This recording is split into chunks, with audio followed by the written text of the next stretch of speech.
नमस्कार, धर्म की जय हो। इसी प्रश्नोत्तर के क्रम में उस दिन 2 प्रश्न और आए थे। एक का उत्तर मैंने दे दिया, दूसरा प्रश्न था हिंदू राष्ट्र के आध्यात्मिक संप्रदायों में समन्वय कैसे स्थापित किया जाए। ये प्रश्न था सोलर प्रैक्सिस 03। तो इस विषय में मैं अनभिज्ञ हूँ, मुझे नहीं आता है। मैं माननीय रामेश्वर मिश्र पंकज जी से निवेदन करूंगी किसी दिन वो इस प्रश्न का उत्तर दे। एक प्रश्न और था त्रिवेणी संवाद जी का, तो वो भी वही स्त्री प्रश्न से रिलेटेड था। इसका बहुत छोटा नन्हा उत्तर है। आज तक भारत में स्त्री को लाचार, असहाय और दुर्बल क्यों दर्शाया गया, विशेषकर सिनेमा और साहित्य में, जिसे परिवारों और समाज ने सर्वसम्मति से स्वीकार किया। भाई, ये तो बड़ा ही विचित्र कथन है।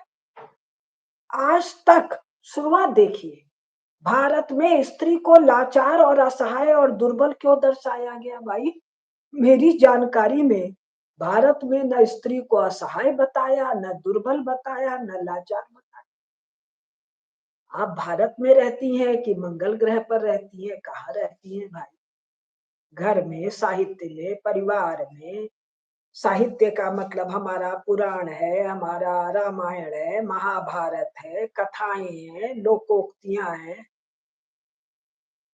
दुर्गा है, लक्ष्मी है, काली है, मर्दिनी है, और कथाएं अनंत अनंत कथाएं हैं।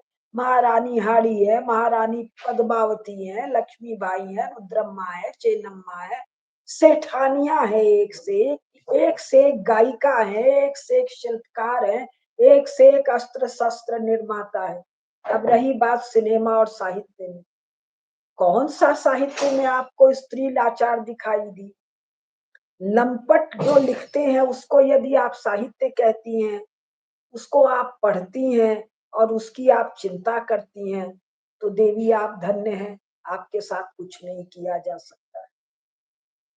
और ये लंपटों के द्वारा लिखा गया साहित्य में मैंने तो सब देखा है, उसमें स्त्री तो बहुत ही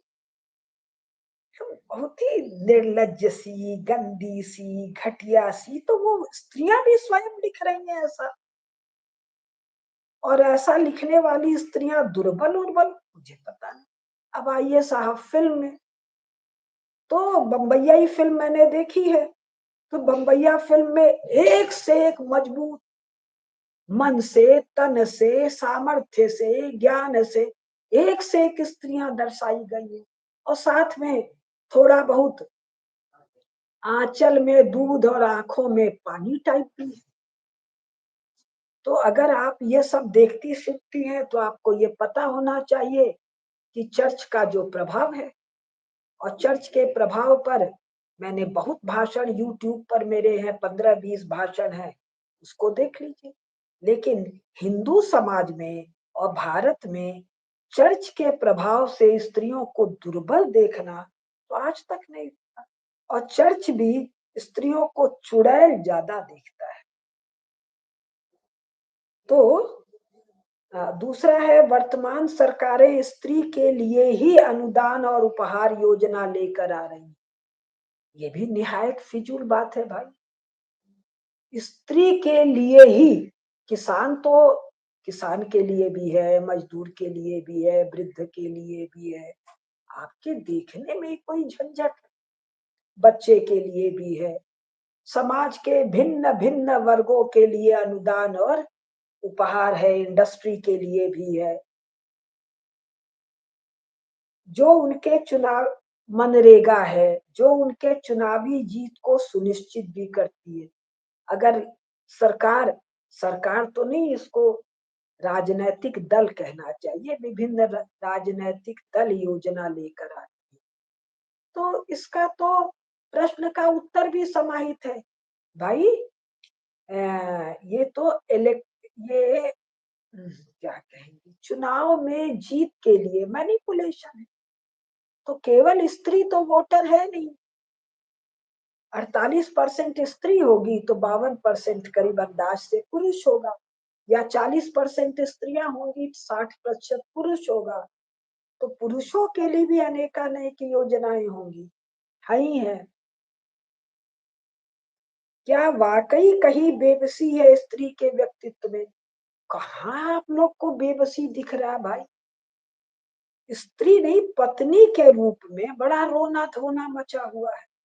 लेकिन भारत में जितने कानून हैं, उन्होंने दुष्ट स्त्रियों को चुड़ैल स्त्री में कन्वर्टेड कर दिया। दुष्ट भी क्यों कहे, थोड़ी लोभी है, थोड़ी कामुक है, थोड़ी ईर्ष्यालु है, थोड़ी माननी है, तो वो पति तो छोड़िए, पति और ससुराल सहित पति के स्त्री पुरुष ननद को, जेठानी को, सास को, वहां वो स्त्री नहीं रहती है, वो ननद सासू जेठानी हो जाती है। उनको तो बंधक बना देती है भाई। अब पुरुष तो बेचारा हो गया है। डोमेस्टिक वायलेंस, पाक्सो, दहेज, मेंटेनेंस, आपको किसको ने से स्त्री आधुनिक समय में कानून के द्वारा, राजनीति के द्वारा, या फिल्म के द्वारा, या साहित्य में, गंदी स्त्री तो आप कह सकते हैं कि फिल्म में और साहित्य में गंदी, भद्दी, कामुक, दुष्ट स्त्रियों का, घृणित, जुगुप्सित स्त्रियों का पोर्ट्रेल होने लगा है। स्त्रियां इतनी जुगुप्सित, घृणित नहीं है, और ज्यादा पोर्ट्रेल स्त्रियों के द्वारा है, और ज्यादा पोर्ट्रेल जिसको वामपंथी और क्या कम्युनिस्ट वम्युनिस्ट कहते हैं उनके द्वारा। तो ये तो विचित्र प्रश्न है। पहले मैंने सोचा था उत्तर न दूं, फिर मैं ये उत्तर दे रही हूँ। तो 3 प्रश्न ये हुए, और कुछ प्रश्न आए हैं, कई प्रश्न आए हैं वो जो इस्लाम के नाम पर नहीं बने थे, ओटोमन एम्पायर को तोड़ने के लिए अरब कॉन्शियसनेस के नाम पर 20वीं शताब्दी के पूर्वार्ध में जो नेशन स्टेट बने उनके बारे में। तो वो सीरीज मैंने शुरू किया है, 4 दिया है, अभी बैकग्राउंड बताया है। अब धीरे धीरे उन सबको मैं लेती चली जाऊंगी। और एक प्रश्न नहीं था कि महाभारत का सीरीज कीजिए, तो मैं अवश्य इस पर करूंगी, लेकिन मैं निवेदन करूंगी जम्बू टॉक्स पर मेरे 38 भाषण महाभारत पर हैं, उनको अवश्य देखिए। सार संक्षेप में मैं वो सब लाऊंगी धर्म मीमांसा पर, लेकिन पहली बार बोलने में जो बात होती है, दूसरी बार में वो नहीं होगा, कुछ अन्य आ जाएगा, क्योंकि मैं लिख कर तो बोलती नहीं हूँ, पढ़ती हूँ, और उस वक्त जो विचार आते हैं वो बोलती हूँ। तो दोहराना मेरे लिए उचित भी नहीं होगा, संभव भी नहीं होगा। तो महाभारत के लिए 38 वो देख लीजिए। बाकी तो दो दो मैंने अपने यहाँ भी किया है धर्म मीमांसा पर, और करूंगी। और मुझे जहां तक ध्यान है 2, 3 या 4 मैंने सत्तोलॉजी पर भी किया है, उसको भी देखिएगा।